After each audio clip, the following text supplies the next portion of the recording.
Merhabalar arkadaşlar, YouTube kanalıma hepiniz hoş geldiniz. Bugünkü videomda 2 yaş ölçülerinde kollarına popcorn modelini uygulamış olduğum bebek hırkasının anlatımını yapacağım. Kapşonu da bu şekilde arkadaşlar.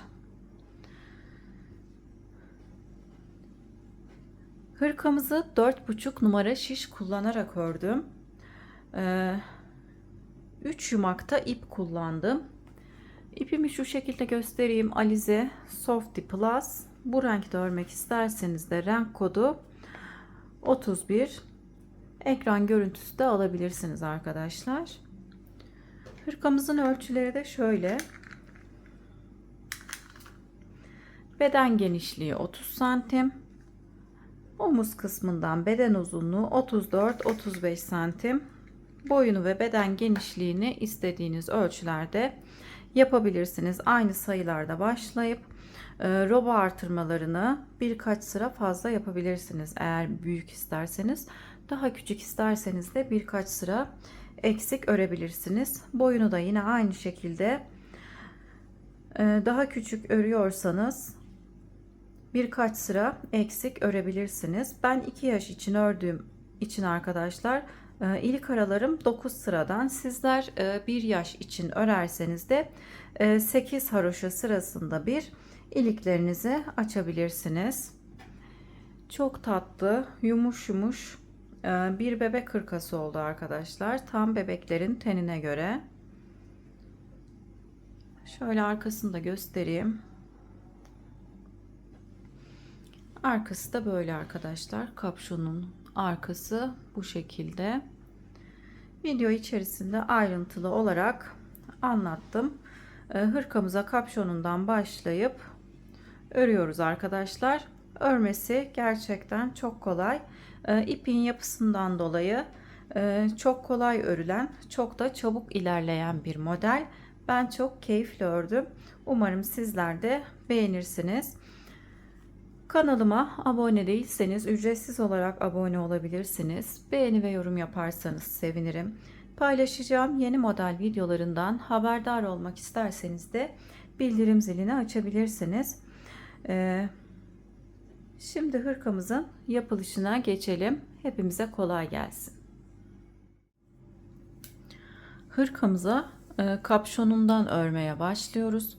Kapşonu için 4,5 numaralı şişimize 69 ilmek atarak başlıyoruz. İlmeklerimi attım. Şimdi arka yüzdeyim.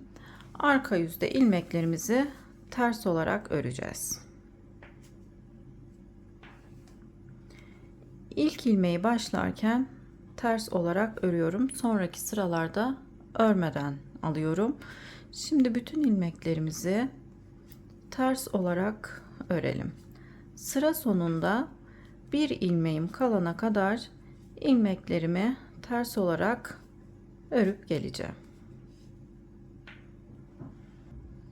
Sıra sonuna kadar bütün ilmeklerimi ters olarak ördüm. Sonda kalan ilmeği düz olarak örüp ön yüze geçiyorum.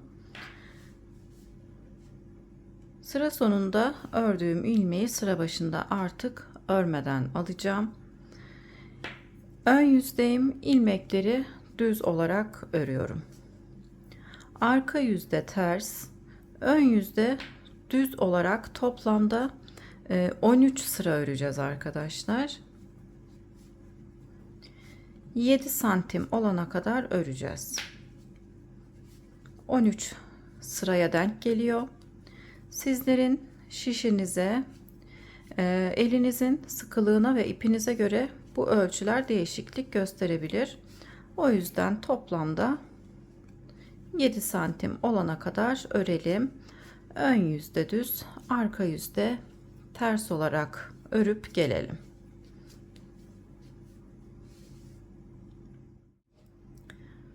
Ön yüzde düz, arka yüzde ters olarak 13 sıra ördüm. 7 santim oldu arkadaşlar. Sizler de 7 santim olana kadar örebilirsiniz.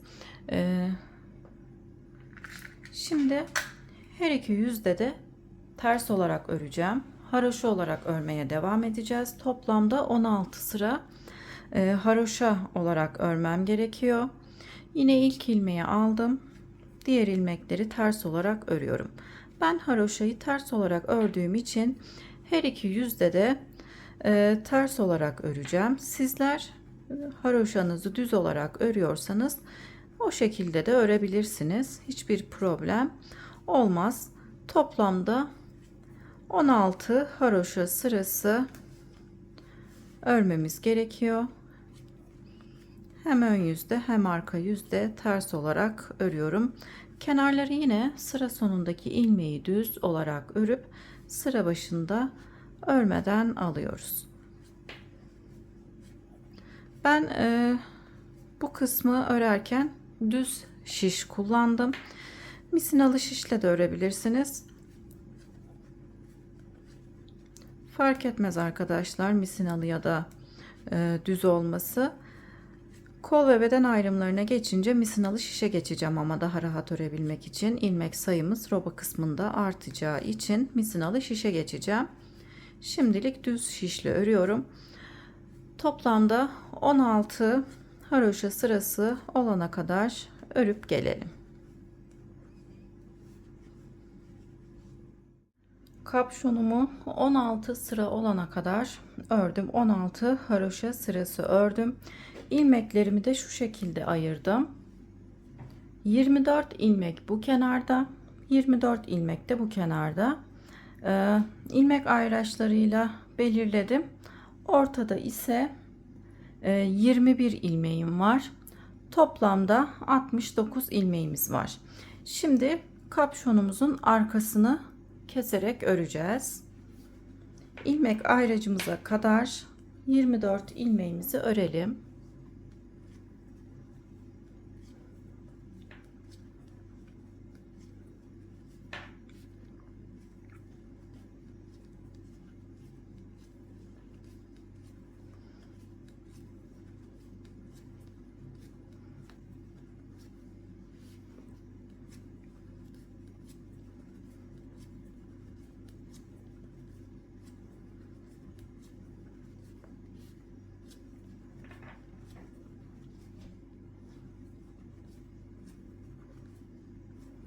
...23, 24. 24 ilmeğimi ayraç kısmına kadar ördüm. Ayracımı çıkarıp sağ şişime geçirdim. Şimdi ortada olan 21 ilmekten 2 tanesini birlikte örerek kesiyorum. Şimdi ilmeklerimi örüyorum. 1, 2, 3, 4, 5, 6, 7, 8, 9, 10, 11, 12, 13, 14, 15, 16, 17. 17 ilmek ördükten sonra 18. ve 19. ilmeği birlikte örerek kesiyorum. İlmek ayracım burada duruyor. Arka yüze dönüyorum. Bu tarafa gitmeden dönüyorum. Şimdi ilk ilmeği örmeden alıyorum. 1. İlk ilmeği saymayalım. İlk ilmeği aldım. 1, 2, 3, 4, 5, 6, 7, 8, 9, 10, 11, 12, 13, 14, 15, 16, 17. 17 ilmeğimi ördükten sonra 18. ilmeğimi ve bu taraftan ayırmış olduğumuz 24 ilmekten bir tanesini örüyorum. İkisini birlikte kesiyorum. Ayracımı tekrar takıyorum. Ayraçları takarak devam edelim. Çünkü arkadaşlar ipimizden dolayı ilmek yerleri belli olmuyor. Kesmiş olduğumuz yerler. O yüzden ayraçlarla örmeye devam edelim. Ayracımı taktıktan sonra ilk ilmeği alıyorum. Bu ilmeğimi saymıyorum. 1, 2, 3, 4, 5, 6, 7, 8, 9, 10, 11, 12, 13, 14, 15, 16, 17. 17 ilmeğimiz sabit arkadaşlar. 17 ilmek ördükten sonra 18. ilmeğimizi ve ilmek ayracımı çıkarıp buradan da bir ilmek alıp ikisini birlikte örerek kesiyorum. Tekrar ayracımı takıyorum. 17 ilmeğimiz sabit. Değişmiyor arkadaşlar. İlk ilmeği aldıktan sonra şimdi 17 ilmek öreceğiz. İlk ilmeğimi aldım. 17 ilmek örüyorum. 1, 2, 3, 4, 5, 6,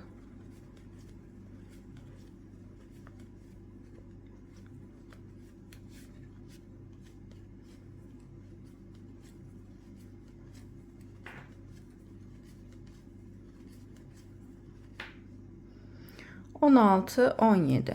17 ilmeğimi ördüm. Şimdi 18. ilmeğimle kenardan yine bir ilmek alarak öreceğim. Ayracımı çıkarıyorum. 2 ilmeği birlikte ters örerek kesiyorum. Ayracı tekrar takıyorum karışmaması için. Diğer yüze geçiyorum. Diğer yüzde kesmiş olduğumuz ilmeği örmeden alıyoruz. 17 ilmek tekrar örüyorum.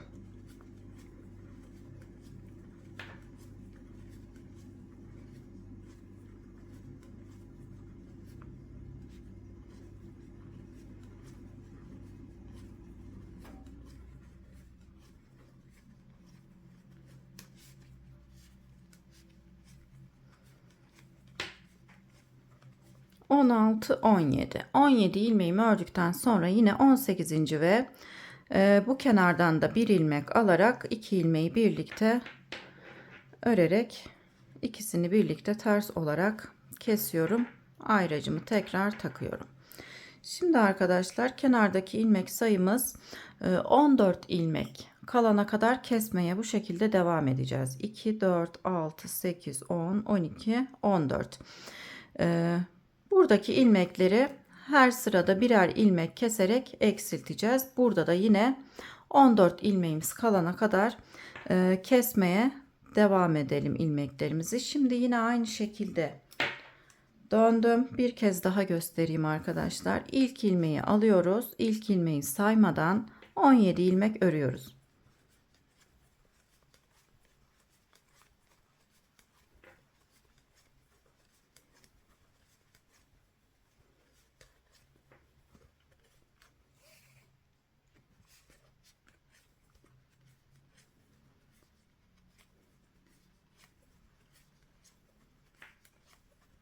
16, 17.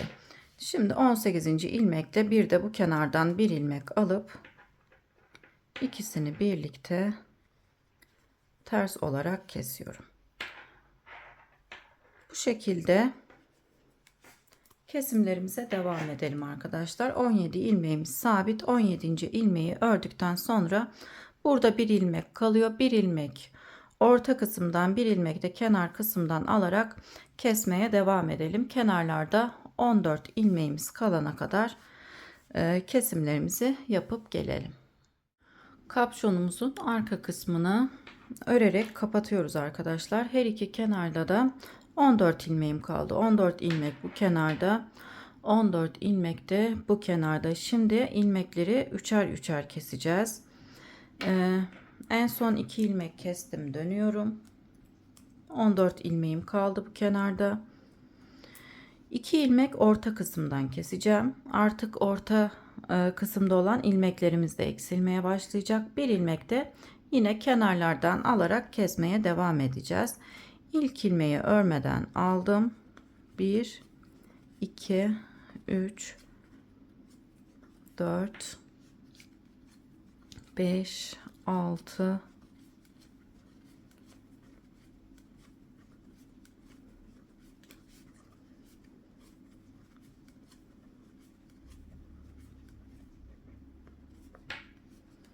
16. 16 ilmek ördükten sonra orta kısımda 2 ilmeğim kalıyor. 2 ilmeğimi alıyorum. İlmek ayracımı çıkardım.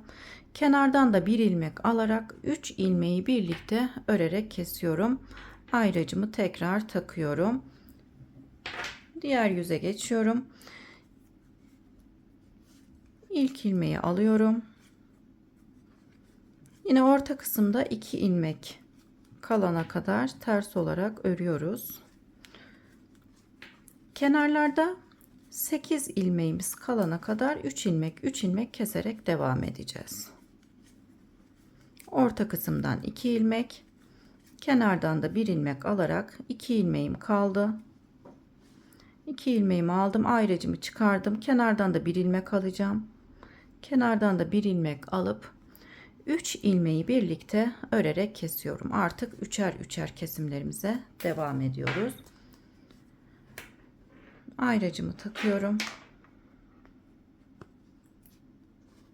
İlk ilmeği örmeden alıyorum. Tekrar göstereyim arkadaşlar. Daha sonra kenarlarda 8 ilmeğimiz kalana kadar üçer üçer kesmeye devam edelim.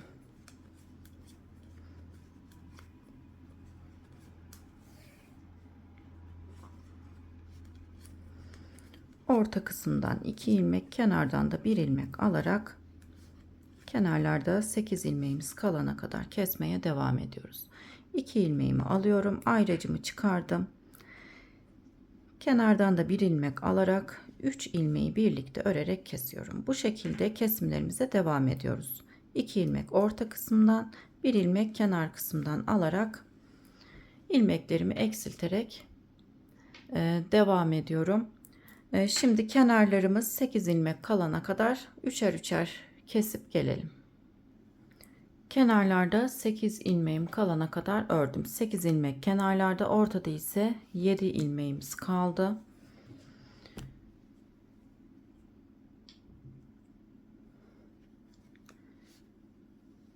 Şimdi yine birer birer keserek devam edeceğim. İlk ilmeği yine örmeden alıp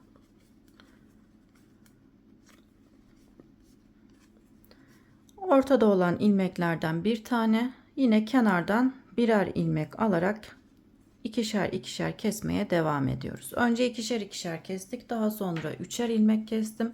Şimdi tekrar kenarlarda 8 ilmek kaldıktan sonra yine ikişer ikişer kesmeye devam edeceğim. İlk ilmeğimi aldıktan sonra 1 2 3 4 5 ilmek örüp 6. ve 7. ilmeği kesiyorum. Artık ilmek ayraçlarımı çıkardım arkadaşlar. Kenarlar belli oluyor artık. İlk ilmeği örmeden aldım. 1 2 3 4 5 ilmek ördükten sonra 6. ve 7. ilmeği birlikte örerek kesiyorum. İkişer ikişer kesmeye devam edelim arkadaşlar. Kenarlarda ilmeklerimiz bitene kadar kesiyoruz. Orta kısımda sadece 7 ilmek kalacak.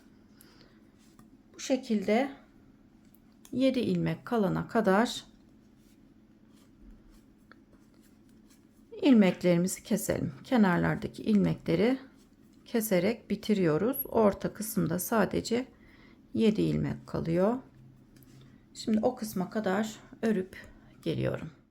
Kapşonumuzun arkasını kenarlardaki ilmekler bitene kadar kestim arkadaşlar. 7 ilmeğim kaldı. Kalan 7 ilmeği ise ilmek tutucuya geçirdim. İpimi de kestim. Şimdi bedeni örmeye geçmeden önce kapşonumuzun ön kısmını dikelim. Normal örgü ipiyle dikiyorum. İpimi katlarına ayırdım. 2 kat aldım. Şu şekilde arkadaşlar.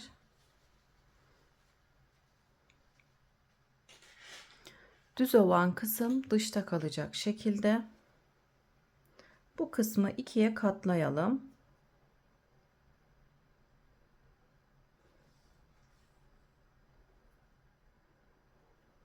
Sizler de herhangi bir aynı renkteki örgü ipiyle dikebilirsiniz.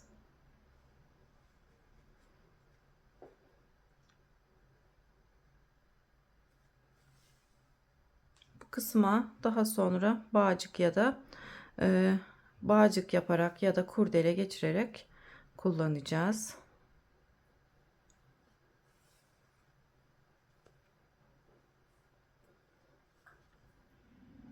Şimdi bütün kapşonumuzun ön kısmını tamamlayıp geliyorum. Hepsini dikelim arkadaşlar sıra sonuna kadar. Kapşonumuzun ön kısmını birleştirdikten sonra şimdi beden için ilmek çıkaracağım. İpimizi bağcık geçireceğimiz kısmın tam uç kısmına bağlayalım.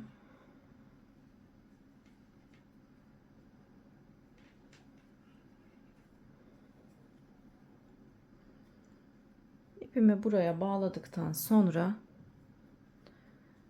toplamda 52 ilmek çıkaracağız arkadaşlar.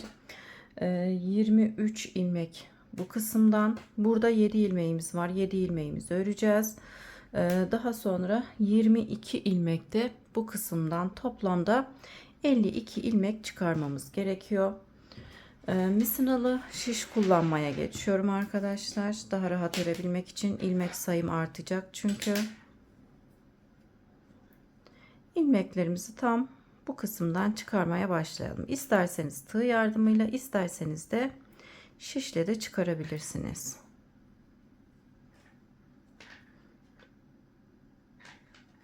Bu şekilde boşluklara batarak ilmeklerimizi çıkaralım. Toplam bu kısımdan 23 ilmek çıkarıp gelelim.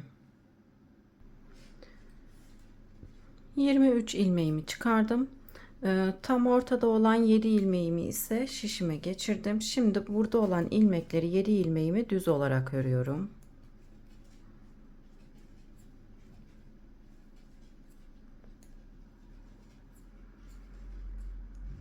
Yedi ilmeği düz olarak ördükten sonra şimdi bu kısımdan da 22 ilmek çıkaracağım. Dediğim gibi isterseniz tığ yardımıyla, isterseniz de şiş yardımıyla toplamda 22 ilmek olana kadar ilmeklerimizi çıkaralım. Toplam 52 ilmeğimizin olması gerekiyor. 1 2 3 4. Ben şimdi bütün ilmeklerimi çıkarıp geliyorum. İlmeklerimin tamamını çıkardım. Toplamda 52 ilmeğim oldu. Şimdi bu kenarda pat kısmı için 4 ilmek çıkaracağım. İlmeklerimi örerek çıkaracağım. Yine ters olarak örüyorum. Bir ilmek çıkardım, şişime takıyorum. 1. Aynı ilmeği tekrar örüyorum, şişime takıyorum. 2. Aynı ilmeği tekrar örüyorum. 3. Bir kez daha örüyorum. Şişime taktım 4. Şimdi sıra sonuna kadar ilmeklerimizi ters olarak örelim. Toplamda kenar kısmından patımız için 4 ilmek çıkardık. Bütün ilmekleri ters olarak örüyorum. Hırkamızı haroşa olarak öreceğiz. Yine ben haroşamı her iki yönde de tersten öreceğim. Sıra sonuna kadar bütün ilmeklerimizi ters olarak örelim. Sıra sonuna kadar bütün ilmekleri ters olarak ördüm. Ön yüze geçiyorum. Bu kenardan da yine 4 ilmek çıkaracağım. Yine aynı şekilde ters olarak örüp şişime takıyorum. 1. Aynı ilmeği tekrar örüyorum. Şişime takıyorum. 2. Bir kez daha örüp şişime taktım. 3. Bir ilmek daha örüyorum. 4. Şimdi burada 2 ilmeği sıra başında düz olarak örüyorum. Daha sonraki sıralarda sıra sonundaki 2 ilmeği ters yüzde örmeden alıp sıra başında düz olarak öreceğim için kenar pat kısmımın sıra başındaki 2 ilmeği düz olarak ördüm. Diğer ilmekleri ters olarak örüyorum.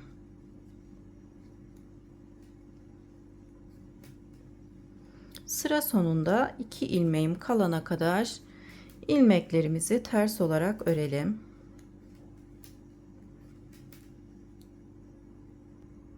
Sıra sonunda 2 ilmeğim kaldı. İpimi arkaya alıyorum. Sonda kalan 2 ilmeği örmeden şişe takıp arka yüze geçiyorum. Arka yüzde örmediğim ilmekleri sıra başında ters olarak örüyorum. Ön yüzde düz olarak öreceğiz. Arka yüzde ise ters olarak öreceğiz arkadaşlar. Bu ayrıntıya dikkat edelim. Şimdi yine bütün ilmeklerimizi sıra sonunda 2 ilmeğimiz kalana kadar ters olarak örüp gelelim.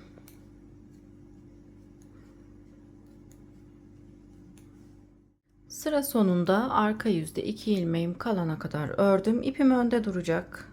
2 ilmeği örmeden şişime takıp ön yüze geçiyorum. Şimdi arkadaşlar bu sırada kol ve beden ayrımlarına geçiyorum.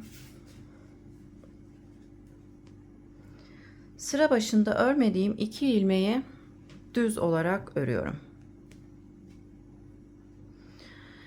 Şimdi ön bedenimiz için 11 ilmek öreceğim. 2 ilmeği ördüm. İpimi öne aldım. Ters olarak örüyorum. 3, 4, 5, 6, 7, 8, 9, 10, 11. 11 ilmek ördükten sonra bir ilmek artırma yapıyorum. İlmek ayraçlarıyla belirleyelim arkadaşlar. Artırmadan sonra ilmek ayracımı taktım. 2 ilmek ters örüyorum. Tekrar ilmek ayracımı takıp bir ilmek artırma yapıyorum. Ayrım yerlerimizi bu şekilde belirleyelim. Sizler de mutlaka ilmek ayracı kullanın arkadaşlar. İpimizin yapısından dolayı artırma yerlerimiz belli olmuyor. O yüzden mutlaka ayraç kullanmalıyız bu hırkamızı örerken. Şimdi kol için 7 ilmek öreceğim. Artırmamı yaptıktan sonra 7 ilmek örüyorum. 1, 2, 3, 4, 5, 6, 7. 7 ilmek haroşamı ördüm. Bir ilmek artırma yapıyorum. İlmek ayracımı taktıktan sonra 2 ilmek haroşa örüyorum. Tekrar ilmek ayracı takıyorum. Artırma yapıyorum. Önler 11 ilmek olacak. Aralarda 2 ilmeğimiz olacak. Kolumuz 7 ilmek. Tekrar arada 2 ilmek olacak. Arka bedenimizde ise 16 ilmeğimiz olacak. Şimdi arka bedende olan 16 ilmeği haroşa olarak öreceğim. 1, 2,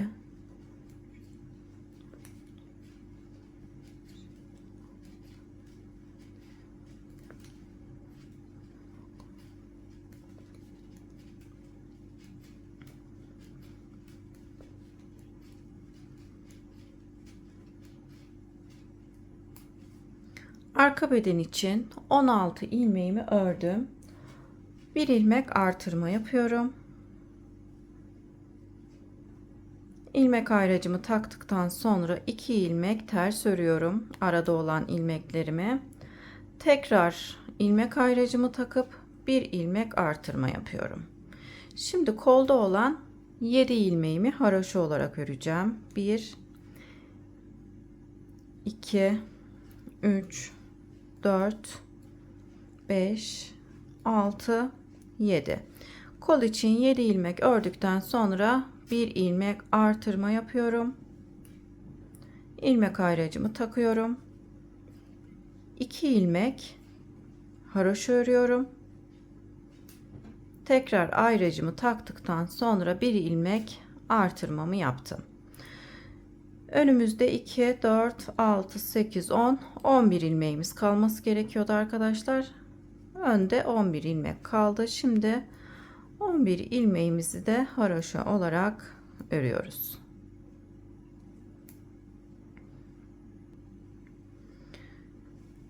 İlmeklerimi haroşa olarak ördüm. Sıra sonunda kalan 2 ilmeği örmeden şişime takacağım. O yüzden ipimi arkaya aldım. 2 ilmeği örmeden şişime taktım. Arka yüze geçiyorum. Şimdi tekrar edelim arkadaşlar. Önlerimiz 11 ilmek. Arada 2 ilmeğimiz var. Kolda 7 ilmek var. Tekrar arada 2 ilmeğimiz var. Arka beden 16 ilmek. Tekrar 2 ilmeğimiz var. Kolda 7 ilmek. Aralar için 2 ilmeğim. Önde yine 11 ilmeğim var. Artırmalarla birlikte bu sayılar artıyor tabii ki. Artırmaları her ön yüzde 2 ilmeğin hem sağında hem de solunda yapıyoruz. Bütün ilmeklerin aradaki 2 ilmeğimizin hem sağına hem de soluna artırma yapıyoruz. Şimdi arka yüzdeyim. Arka yüzde artırma ya da eksiltme yapmadan ilmeklerimizin tamamını ters olarak öreceğim. Sıra başındaki 2 ilmeği de ters olarak örüyorum.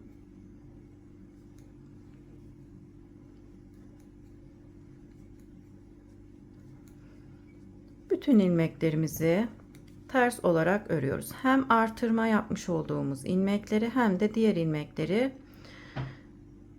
ters olarak örüyoruz arkadaşlar. Artırma yapmış olduğum ilmeği de şu şekilde ters olarak örüyorum. Dediğim gibi ayraçlarımızı çıkarmayalım arkadaşlar. Robamızı tamamlayana kadar ayraçlarla örmeye devam edelim.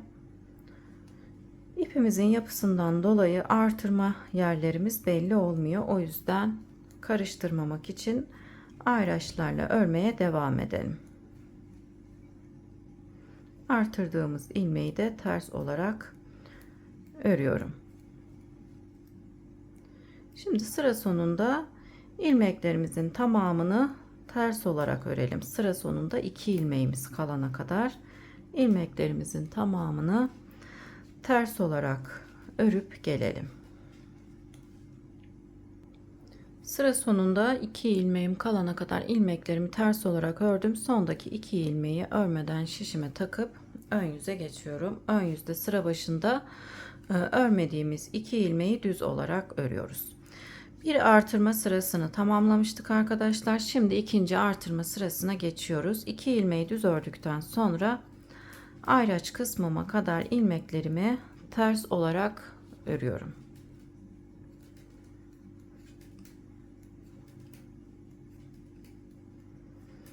İlmeklerimi ters örerek geldim ayraç kısmımıza kadar.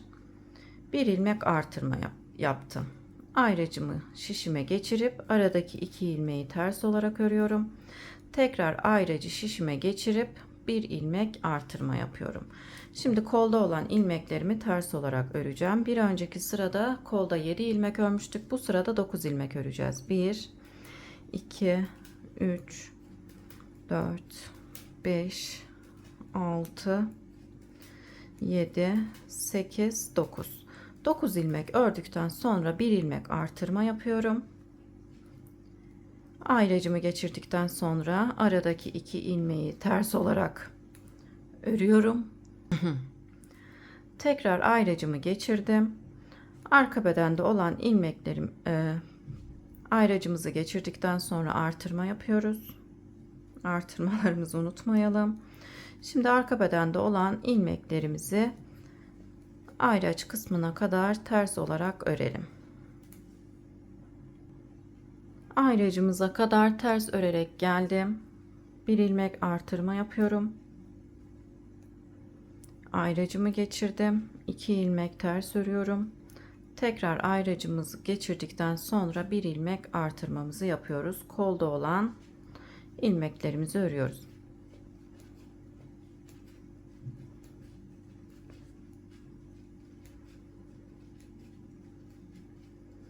Koldaki 9 ilmeğimizi ördükten sonra artırmamı yapıyorum.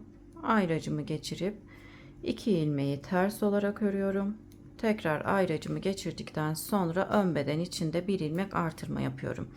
Aradaki iki ilmeğimizin her iki kenarına da ön yüzde artırmalarımızı yaparak devam ediyoruz. Sıra sonunda iki ilmeğimiz kalana kadar ilmekleri yine ters olarak örelim.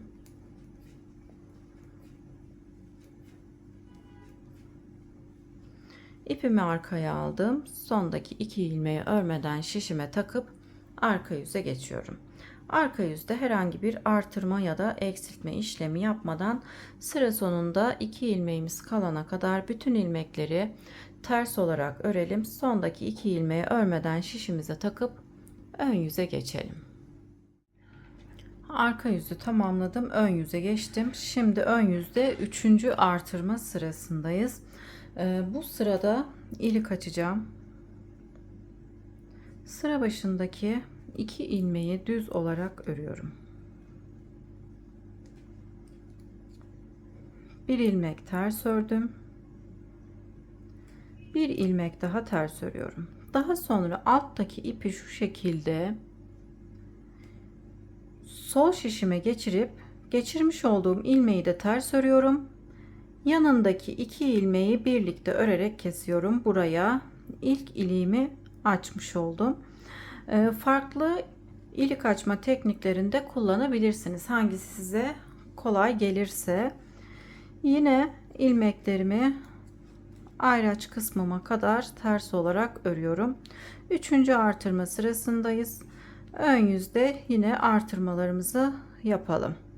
Artırmamı yaptıktan sonra ayracımı geçirip 2 ilmek ters örüyorum. 1 2 ayracımı geçirdim. Artırmamı yaptım. Kolda olan ilmekleri ters olarak örüyorum. Her sırada kolda 2 ilmek artarak devam ediyor. Ön bedenimizde 1 ilmek artıyor arkadaşlar. Kollarda 2, arka bedende de 2 ilmek artarak devam ediyor. Ayraç kısmına kadar geldim. Artırmamızı yapalım. Ben artırmalarımı bu şekilde yapıyorum. Sizler farklı artırma tekniklerini de kullanabilirsiniz. Ayracımı geçirip 2 ilmek ters ördüm. Tekrar ayracımı geçirip artırmamı yaptım. Arka bedende olan ilmeklerimizi ayraç kısmımıza kadar ters olarak örelim.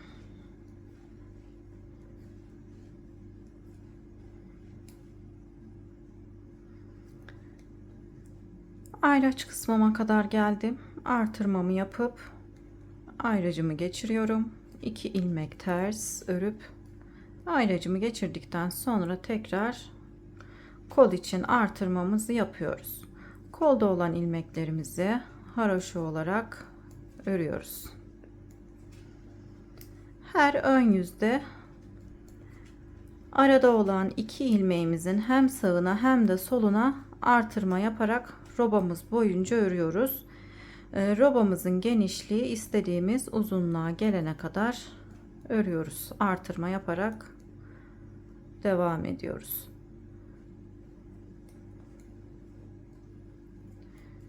Sıra sonunda 2 ilmeğimiz kalana kadar ilmekleri ters olarak örelim.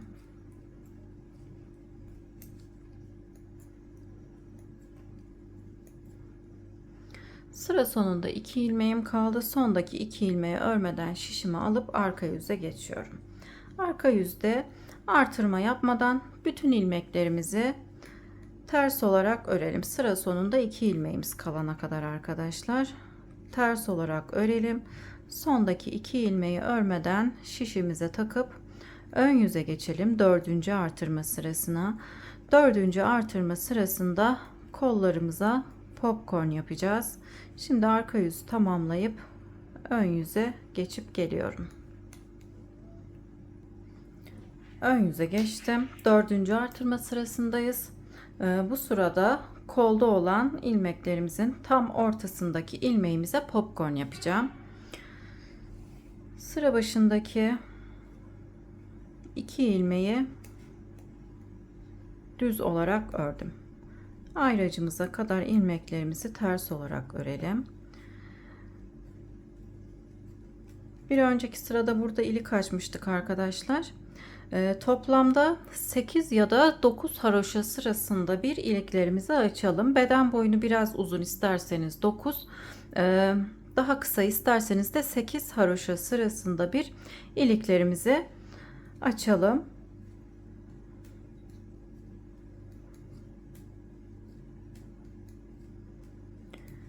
Ayraç kısmına kadar geldim. Bir ilmek artırma yapıp ayracımı taktıktan sonra aradaki 2 ilmeği ters olarak örüp ayracımı geçiriyorum. Şimdi koldaki ilmeklerimizi sayalım. 3, 6, 9, 12, 13 ilmeğim var. Tam ortadaki ilmeğimize popcorn yapacağız. 6 ilmek örüp ortadaki ilmeğe popcorn yapacağız. Şimdi bir ilmek artırmamızı yaptıktan sonra 6 ilmek örelim. 1, 2, 3, 4, 5, 6. 6 ilmek ördükten sonra bu ipimizi örebilecek herhangi bir tığ kullanabilirsiniz arkadaşlar. Benim tığ numaram 3,5, isterseniz 3,5 numara tığlarla popcorn'u yapabilirsiniz. 6 ilmek ördükten sonra 7. ilmeğimize popcorn yapacağız. İlmeğin içine girip 2 zincir çekiyorum. Doladım. İkili trabzan yapıyorum. 1, 2. Tekrar doladım. Yine ikili trabzan yaptım. Bir kez daha dolayıp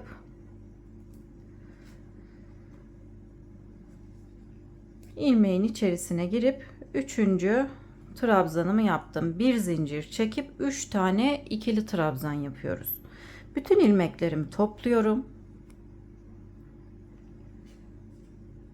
Bir zincir çekerek sıkıştırıyorum. Daha sonra sağ şişime taktım. Popcornumuzu yapmış oldum. Şimdi tekrar 6 ilmek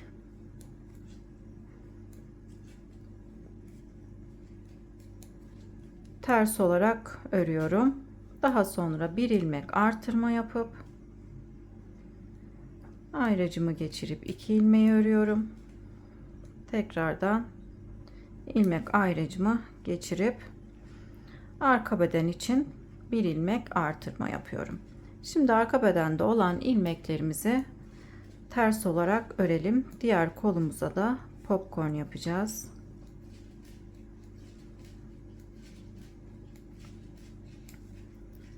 Ayraçları çıkarmadan devam ediyorum arkadaşlar. Artırma yerlerimiz belli olmuyor. Karıştırmamak için sizler de çıkarmadan devam edin.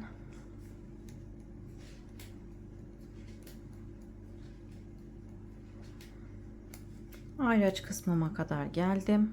Artırmamı yaptım. 2 ilmek ters örüyorum. Tekrar bir ilmek artırmamı yapıyorum.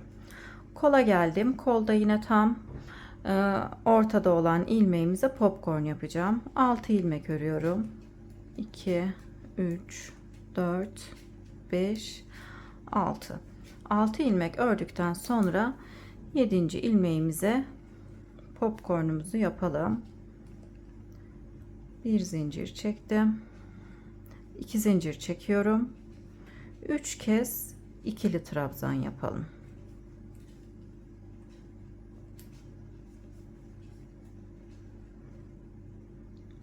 Bütün ilmekleri toplayıp sıkıştırıyorum. Zincir çekerek sıkıştırıp tekrar ilmeği şişimize takalım. 6 ilmeğimizi örelim.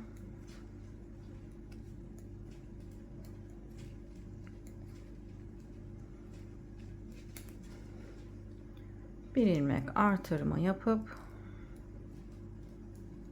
aradaki ilmekleri ters olarak örüyorum.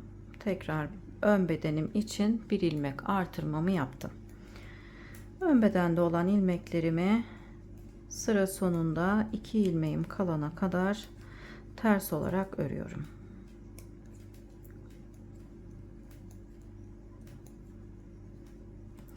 sondaki 2 ilmeği örmeden şişime takıp arka yüze geçiyorum. Robamızda örerek ilerleyelim arkadaşlar. Şu an 4. artırma sırasını ördük. 10. artırma sırasında tekrar kolda popcorn yapacağım. Her ön yüzde arada olan ilmeklerimizin hem sağına hem de soluna artırmalarımızı yaparak devam edelim. 10. artırma sırasına kadar örelim. Toplamda zaten 15 artırma sırası örüp daha sonra kolları öreceğiz. 8-9 sırada bir de iliklerimizi açmayı unutmayalım. Şimdi ben 10. artırma sırasına kadar örüp geliyorum. Robada örerek biraz ilerledim. Popcornumu yaptıktan sonra 5 sıra ördüm. 1, 2, 3, 4, 5. Şimdi bu sırada tekrar popcorn yapacağım. Robada 10. artırma sırasındayım.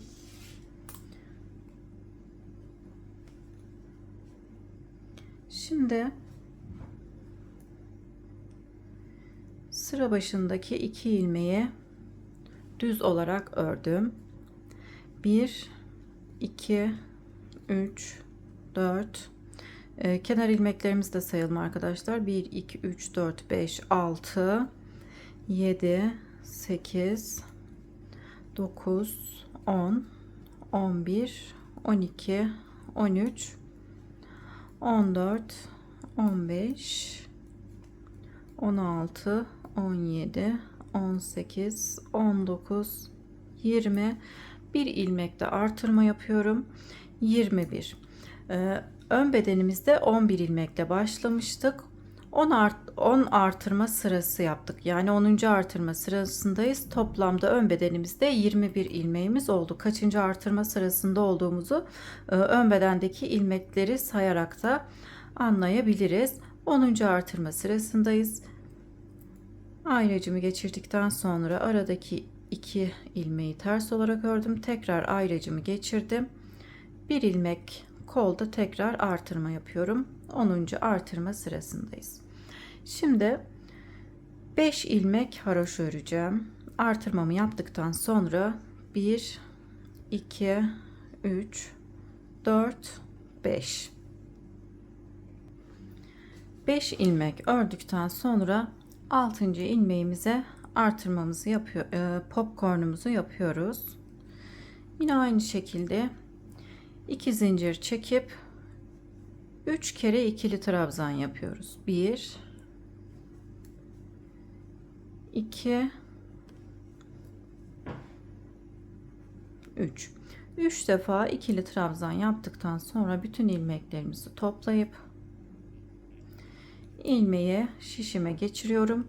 Şimdi popcorn araları 13 ilmekten oluşuyor arkadaşlar. 13 ilmek örüyorum. Yine haroşa olarak örüyorum.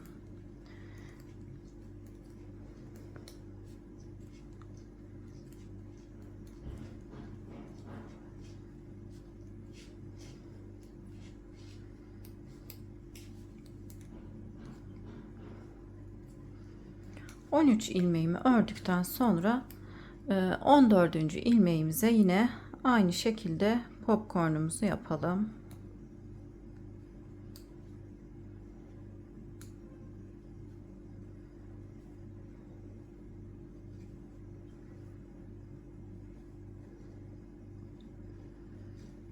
Üç kez ikili trabzan yapıyorum.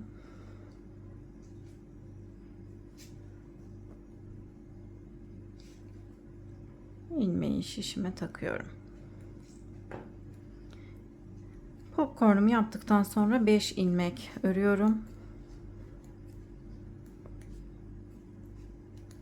Bir ilmek artırma yapıyorum. Yine burada kolda artırma yaptıktan sonra 5 ilmek örmüştük. Şimdi arka bedenimizde olan ilmeklerimizi haroşa olarak örelim. Yine artırmalarımıza devam edelim. Diğer kola kadar ilmeklerimizi haroşa olarak örüp gelelim.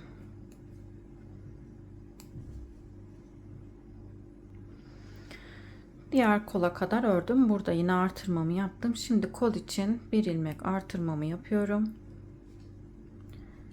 5 ilmek örüyorum.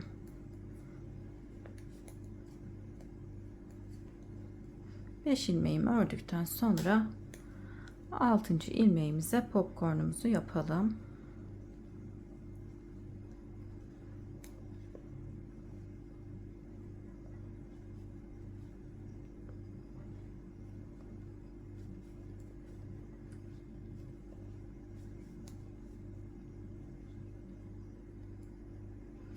Üç kez ikili trabzan yaptıktan sonra ilmeklerimizi toplayıp şişime geçirdim. 13 ilmek örelim.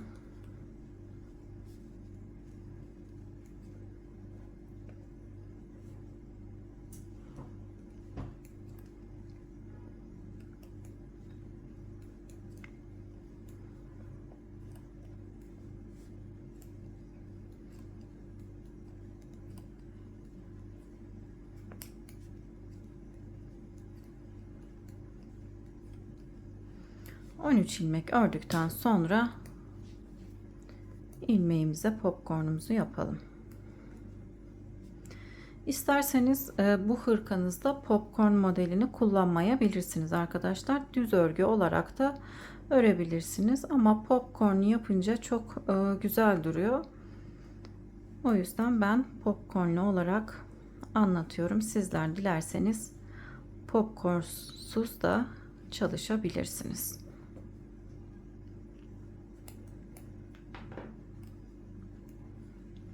1 2 3 4 5 ilmek ördükten sonra bir ilmek artırmamı yapıyorum. Aradaki 2 ilmeğimi örüyorum. Tekrar ön bedenim için bir ilmek artırmamı yapıyorum. Şimdi ön bedende olan ilmeklerimizi sıra sonunda 2 ilmeğimiz kalana kadar haroşa olarak örelim. Arka yüze geçelim. Arka yüzde herhangi bir artırma ya da eksiltme yapmadan bütün ilmeklerimizi ters olarak öreceğiz arkadaşlar. 10. sıramızı tamamlamış olacağız. Robamızı toplamda 15 sıra örmemiz gerekiyor. O yüzden 15 artırma sırası olana kadar robamızı örüp tamamlayalım. Daha sonra kollarımızı örmeye geçeceğiz arkadaşlar. 15 artırma sırasına tamamlayıp gelelim. Roba kısmımızı 15 artırma sırası olana kadar ördüm arkadaşlar. Bu genişlik benim için yeterli. Şimdi elimizin sıkılığına, ipimize ve şişimize göre değişiklik gösterebilir. O yüzden ben şu şekilde tam yakasından robamızın ölçüsünü vereyim. 16 santim. 16 santim olana kadar robamızı örelim. Şimdi kolları örmeye geçeceğiz bu sırada.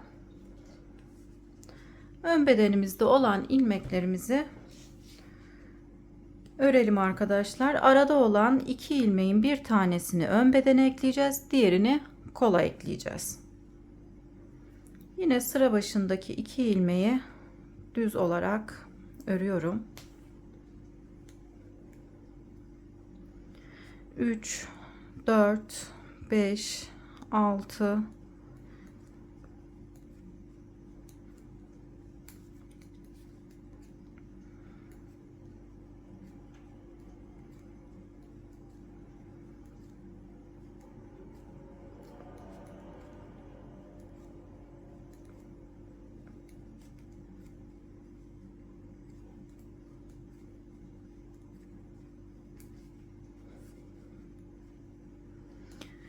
25 26 ilmek ördüm. Ön bedenimizde 26 ilmeğimiz var. Şimdi ayracımı çıkarıyorum. Aradaki ilmeklerden bir tanesini de ön bedenim için ters olarak örüyorum. Ön bedenimizde 27 ilmeğimiz var. Şimdi kollarını örmeye geçeceğiz. Şişimi şöyle çekip uzatıyorum.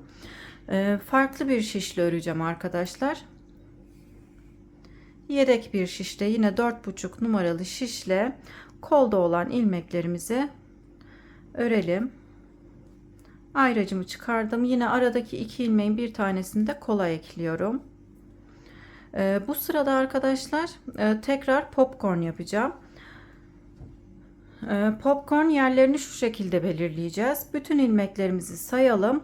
Tam ortada olan ilmeğimize popcorn yapacağız. Popcornları 5 sırada bir yapıyoruz arkadaşlar. En son popcorn yaptıktan sonra 2, 4, 5. 5 sıra ördük. Bu sırada popcorn yapacağız. Şimdi bütün ilmeklerimizi sayalım. Aradaki 2 ilmeğin bir tanesini kola ekleyeceğiz. O ilmeği de sayalım. 1, 2, 3, 4, 5, 6.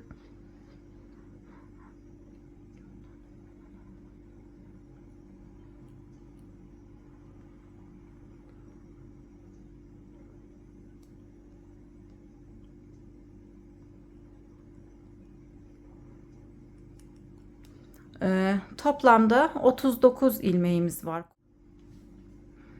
Tam ortadaki ilmeğimiz ise kenarlara 19 ilmek ayıracağız. Ortadaki ilmeğimizi bulacağız. Şimdi 1, 2, 3, 4,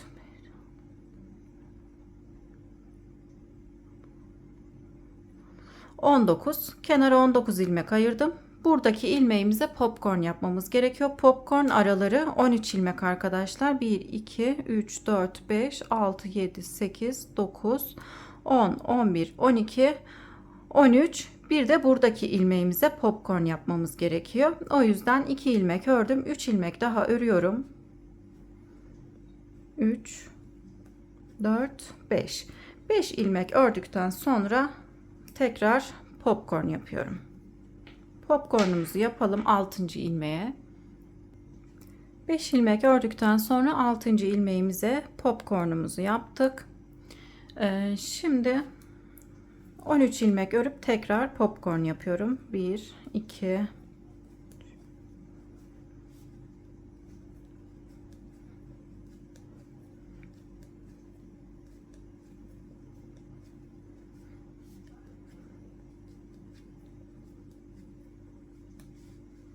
13 ilmek ördüm. Tekrar burada olan popcornumuzun üzerine bir popcorn daha yapıyorum.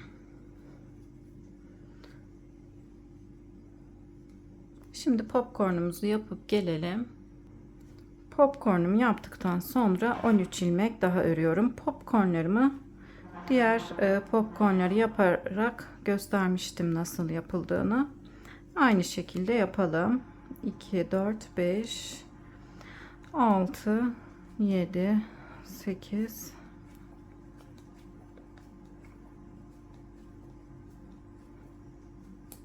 13 ilmek ördükten sonra da tekrar bir popcorn daha yapıyoruz. İlmek sayımız arttığı için arkadaşlar burada aynı sırada 2 tane yapmıştık. Burada ise 3 tane popcorn yapıyoruz. Şimdi popcornumuzu yapalım.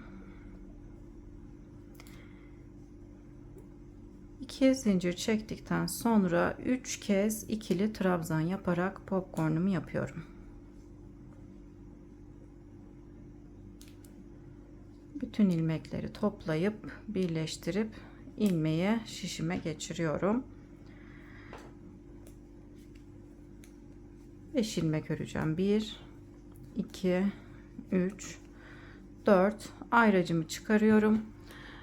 5. ilmeği örmeden şişime takıp arka yüze geçeceğim. Artık şişimde olan ilmeklerle kolumuzu örmeye geçiyorum. Bu tarafa gitmiyorum arka bedenimize. Kolumuzu tamamladıktan sonra arka bedenimizi de öreceğiz. Şimdi arka yüze geçtim. Yardımcı şişimle kolumuzu örmeye devam ediyorum. Kenarlarımın tırtıklı olmasını istediğim için sıra sonundaki ilmeği örmeden aldım. Sıra başında ters olarak örüyorum. 5 sıra ördükten sonra tekrar popcorn yapacağız arkadaşlar. Şimdi 5 sıra örüp gelelim. Hem de kenarlarda da birer ilmek keseceğim. Kolumuzu artık eksiltmeye başlayacağız. 5 sıra örüp gelelim. Kenarları nasıl kesiyorum onu da göstereyim. 5 sıraya tamamlayıp geliyorum. En son popcornumu yaptıktan sonra 2, 4, 5 sıra ördüm. Bu sırada tekrar popcorn yapıp kenarlarda da birer ilmek keseceğim. Bir ilmek bu kenarda, bir ilmek de bu kenarda. Şişimde toplamda 39 ilmeğimiz var. Kenarlardan kesince 37 ilmeğimiz kalacak. Şimdi kesmeye geçelim. İlk ilmeğimi aldıktan sonra ilk ilmeğimizi sıra sonunda örmeden alıyoruz. Sıra başında ters olarak örüyoruz. 1. Daha sonra ikinci ve üçüncü ilmeği birlikte örerek kesiyorum. 2, 3, 4, 5, 6, 7, 8, 9, 10. Kesmiş olduğum ilmekle 2, 4, 6, 8, 10 ilmek ördüm. Şimdi hangi ilmeklere popcorn yapacağız onları hesaplayalım. Normalde kenarlarda 19 ilmek kalıyordu. Ortada olan tam 20. ilmeğimize popcorn yapmıştık diğer sırada. Yine aynı şekilde sayalım. 2, 4, 6, 8, 10, 12, 14, 16, 18, 19. 20. ilmeğimize popcorn yapmıştık. Şimdi popcorn araları 13 ilmek olduğu için 6 ilmek sayacağız. 2, 4, 6, 7. ilmeğimize popcorn yapacağız. Bir ilmek daha örelim. Buradaki ilmeğimize popcorn yapıp gelelim. Toplamda kenarda 11 ilmek örmüş olduk. Kesmiş olduğumuz ilmeği de sayarsak 11 ilmekten sonra ki ilmeğimize popcorn yapıp gelelim. Popcornumu yaptıktan sonra 13 ilmek ördüm. Tekrar popcorn yaptım. Şimdi popcornumu yaptıktan sonra 1, 2, 3, 4, 5, 6, 7, 8, 9 ilmek ördüm. Sıra sonunda 3 ilmeğim kaldı. İkisini birlikte örüyorum. 10. Sondaki ilmeği alıyorum. 11. Bu kenarda da 11 ilmek, bu kenarda da 11 ilmek kaldı. Şimdi 5 sıra daha öreceğiz. Tekrar popcorn yaparken yine kenarlarda birer ilmek daha keselim arkadaşlar. Koldaki ilmek sayımız 35 olsun. Daha sonra 35 ilmekle kol lastiğine kadar yine aynı şekilde 5'er sırada bir popcornlarımızı yaparak devam edelim. Kol lastiğimizi bir ters bir düz olarak öreceğiz. Kolumuz istediğimiz uzunluğa gelene kadar örüp gelelim.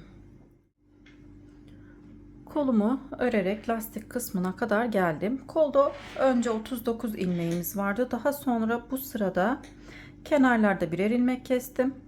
Bu sırada da yine kenarlarda birer ilmek kestim. Toplamda 2 ilmek bu kenardan, 2 ilmek de bu kenardan keserek 4 ilmek kesmiş olduk. Şişimizde kalan 35 ilmekle lastik kısmına kadar ördüm. Şimdi lastik kısmını bir ters bir düz olarak öreceğim. Yine lastik kısmını örerken ilk sırada kesimlerimiz olacak. İlk ilmeği ters olarak örüyorum. Daha sonra 2 ilmeği birlikte örüyorum. Burada bir ilmek kesmiş oluyorum. Bir ilmek düz, bir ilmek ters, bir ilmek düz. Tekrar burada bir ilmek keseceğim. 2 ilmeği birlikte örerek kesiyorum. 2 tane ilmeği kesmiş olduk. 2 ilmek kesmiş olduk. Tekrar bir ilmek düz, bir ilmek ters, bir ilmek daha düz örüyorum. Ters ilmeğime kesmiş olduğum ilmeği denk getiriyorum. 2 ilmeği birlikte örerek kesiyorum. 3. ilmeğimi kesmiş oldum. Bir ilmek düz, bir ilmek ters, bir ilmek düz örüp bir ilmek daha kesiyorum. 4 ilmek kestim. Tekrar bir ilmek düz, bir ilmek ters, bir ilmek düz örüp burada bir ilmek daha kesiyorum. Şimdi bir ilmek düz, bir ilmek ters, bir ilmek düz örüyorum. Yine aynı şekilde bir ilmek daha kesiyorum. Bir ilmek düz örüyorum, bir ilmek ters örüyorum. Tekrar bir ilmek düz örüp bir ilmek daha kesiyorum.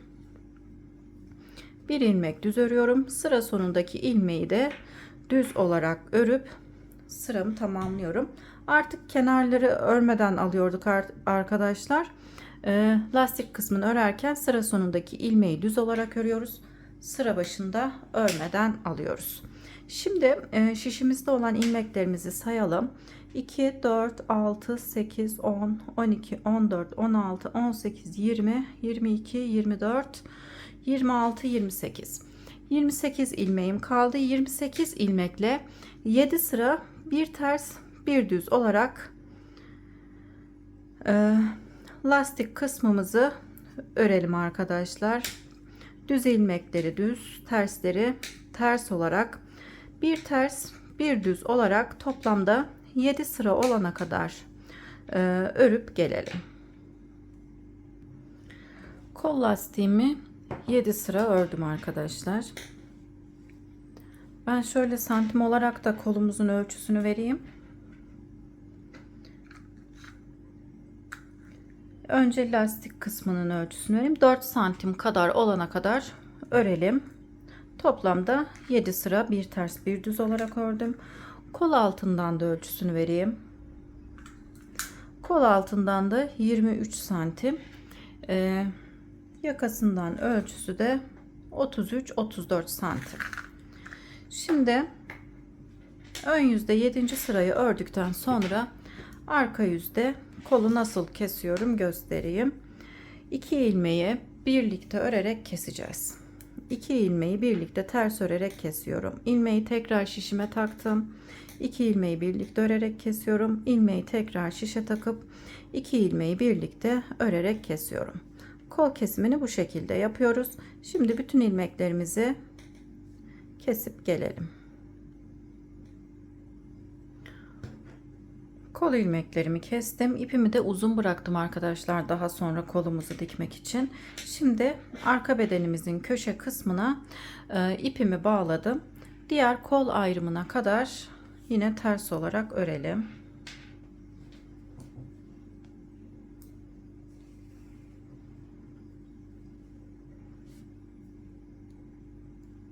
İlk ilmeği ters olarak örüyorum. İlmek ayracımı çıkardım. Şimdi kol ayrımına kadar bütün ilmeklerimizi ters olarak örelim. Arka bedenimizi kol ayrımına kadar örerek geldim. Toplamda 47 ilmek ördüm arkadaşlar. Şimdi ilmek ayracımı çıkarıp aradaki ilmeğin bir tanesini bedenimiz için örüyoruz. Arka bedenimizde 48 ilmeğimiz oldu. Şimdi yine yardımcı şişe geçiyorum bu kolumu örebilmek için. Bu kolda da aynı şekilde bu sırada popcorn yapacağız. Yine ilmek ayracımı çıkarıyorum. Diğer kolda olduğu gibi ilmeklerimizi öreceğiz arkadaşlar. Aynı yerlerde kesimlerimizi yapacağız. İsterseniz videoyu başa sarabilirsiniz arkadaşlar. Kola başlamış olduğumuz yere sarıp aynı yerlerde kesimlerimizi yapalım. Bu kolu kaç sıra ördüyseniz diğer kolu da aynı sırada örüp göstermiş olduğum gibi arkadaşlar 7 sıra bir ters bir düz olarak örüp kol kesimini yapıp beden yapımına geçeceğiz arkadaşlar. Daha sonra bedenimizi örmeye geçeceğiz. Şimdi bu kolumuzu da tamamlayıp gelelim. Daha sonra bedeni örmeye geçelim. Hırkamızın bu kolunu da tamamladım. Dikmek için yine ipimi uzun bıraktım. Daha sonra ön bedenimizin arkasına ipimizi bağladık. Şimdi ön yüzde ön bedeni örüp arka yüze geçeceğiz.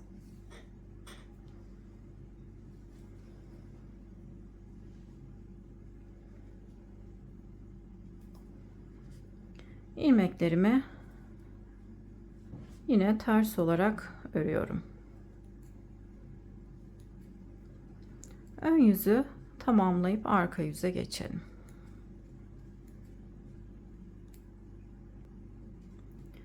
Ön yüzü tamamladım. Şimdi hırkamızın arka yüzünü örmeye geçiyorum. Arka yüzde şişimizde olan ilmekleri öreceğiz arkadaşlar.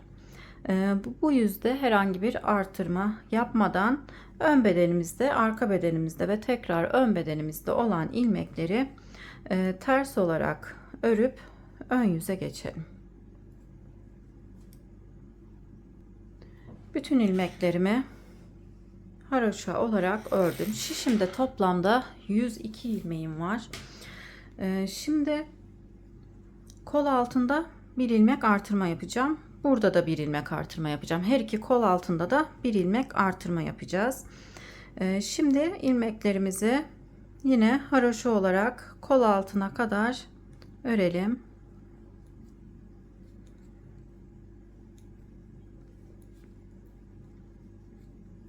%2 ilmeğimiz vardı. Her iki kol altında da birer ilmek artırma yaparak toplamda 104 ilmeğimiz olacak.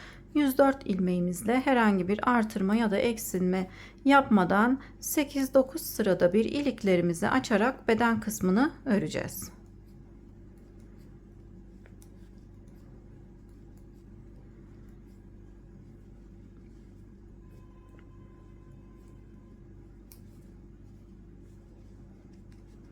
Kol altına kadar ters örerek geldim. Kol altında bu şekilde ipim uzuyor arkadaşlar. Hem buradaki ipi kaybetmek için hem de burada bir ilmek artırma yaparak buradaki ipi kaybedelim. İpimizi şu şekilde aldıktan sonra ters olarak örüyoruz. Burada bir ilmek artırma yaptık. Şimdi diğer kol altına kadar yine ilmeklerimizi haroşa olarak örüp gelelim. Diğer kol altına ters örerek geldim. Yine buradaki ipimizi kaybetmek için bir ilmek artırmamızı yapalım. Ters olarak ördüm. Artırmamı yaptım. İlmeklerimizi yine ters olarak örüp sıramızı tamamlayalım.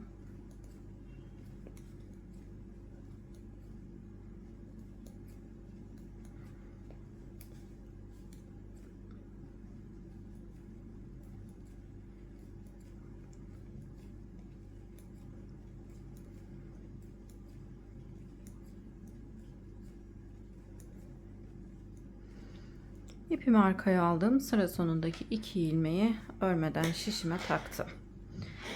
Şimdi arkadaşlar şişimizde olan 104 ilmeğimizle beden kısmımızı lastik kısmına kadar öreceğiz arkadaşlar. Yine kenarları aynı şekilde örmeye devam edelim. 2 tane ilik açmıştık.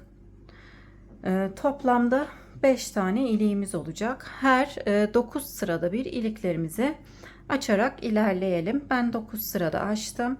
Lastik kısmına kadar 9 sırada bir iliklerimizi açarak örelim. Şimdi ben o kısma kadar örüp geliyorum.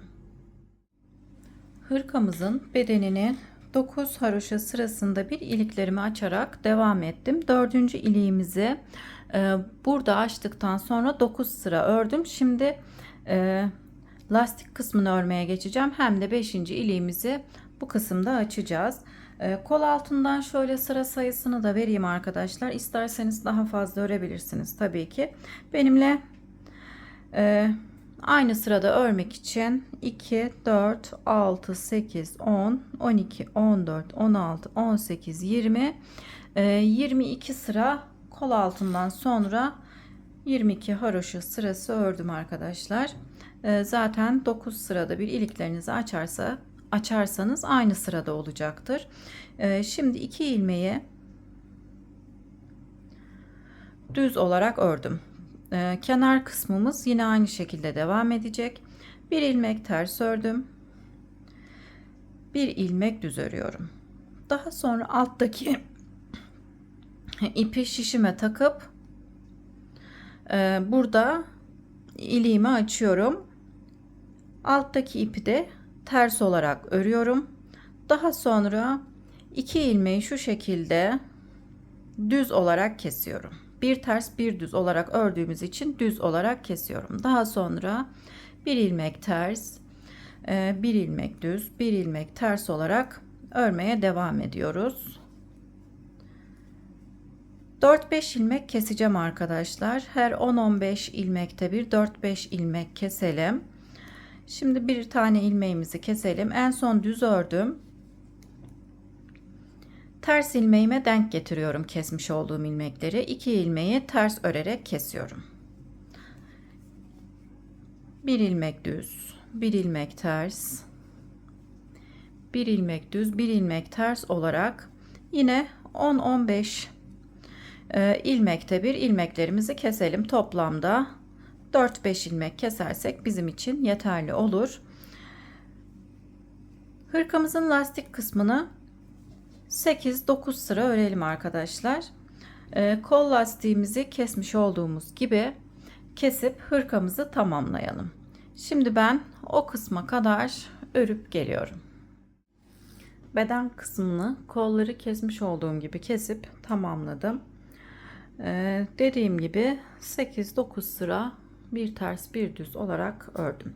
Şimdi kollarımı nasıl dikiyorum göstereyim. Uzun bırakmış olduğumuz ipimizle dikiyoruz. Düz kısmı şu şekilde aralardan geçirerek dikiyorum.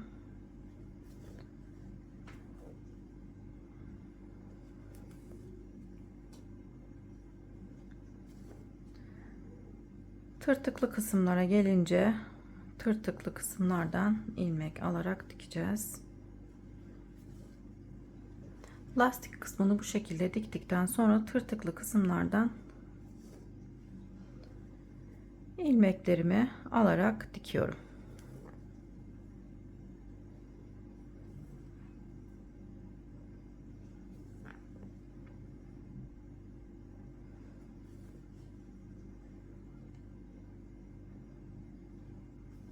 Bu şekilde kolumuzu dikip tamamlayalım. Diğer kolumu ben dikip tamamladım. Daha sonra kapşonumuz için kulak yapımına geçebiliriz.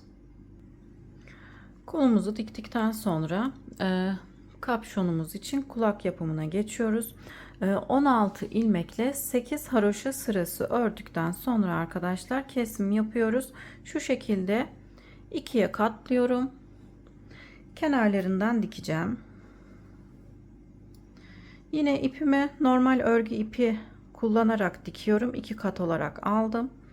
İpimi biraz uzun aldım çünkü bu parçayı diktikten sonra hırkaya da birleştireceğim. Şimdi ben kenarları bu şekilde dikerek tamamlayayım. Daha sonra hırkamıza da birleştirelim.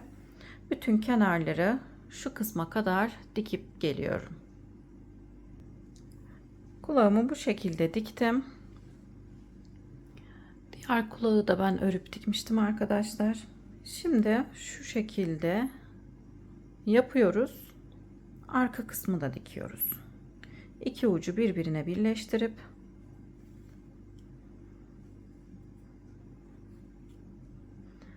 arka kısmımızı da yine diğer tarafları örmüş olduğum, dikmiş olduğumuz gibi birleştirelim.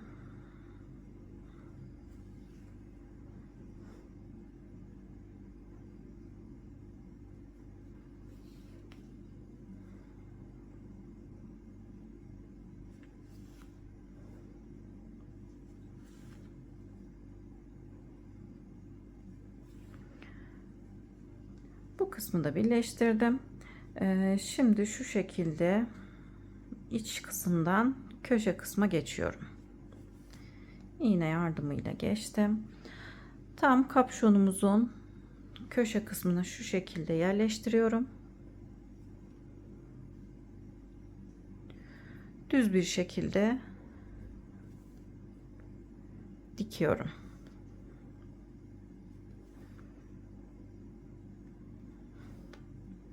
Orta kısma kadar diktim. Tam ortasını köşe kısma birleştirdik. Şimdi aşağıya doğru biraz aşağıya doğru dikiyorum.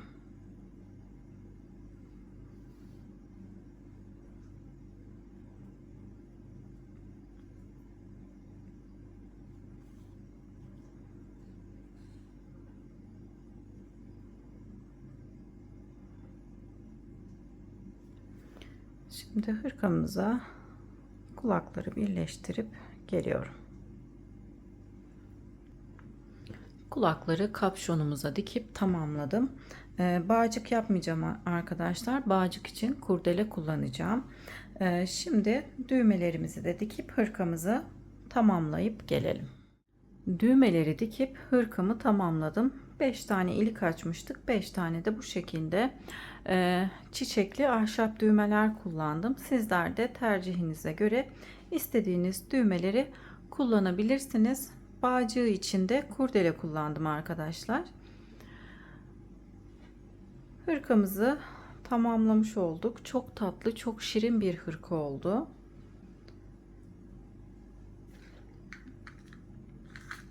Ölçülerimizi de vereyim. Şu şekilde beden genişliği 30 santim. Omuz kısmından beden uzunluğu ise 34-35 santim oldu arkadaşlar. Tam 2 yaşa uygun bebek hırkasını örmüş olduk. Beni buraya kadar izlediyseniz çok teşekkür ederim. Kanalıma abone değilseniz ücretsiz olarak abone olabilirsiniz. Beğeni ve yorum yaparsanız sevinirim. Paylaşacağım yeni model videolarından anında haberdar olmak isterseniz de bildirim zilini açabilirsiniz. Sonraki videolarımda görüşmek üzere. Şimdilik hoşça kalın.